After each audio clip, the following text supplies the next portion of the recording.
Hi, my name's Zarif Hardy and I'm the Director of the Australian School of Etiquette. Today I'd like to tell you a little bit about our kids' workshops.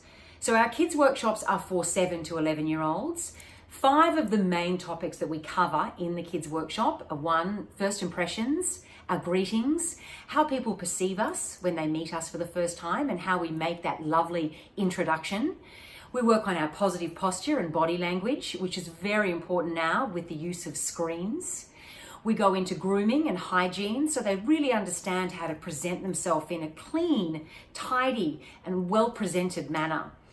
We also work on our voice and articulation skills so they learn how to actually say their words properly and what it means to speak clearly and concisely and to be a little enthusiastic in the way that we approach our language skills. And lastly, we do a lot of work on table etiquette, which the kids love. It's a very hands-on class where they use their knives and forks, all their settings, the plateware. We bring in some food and it's very hands-on and interactive. And they walk away as real dining experts.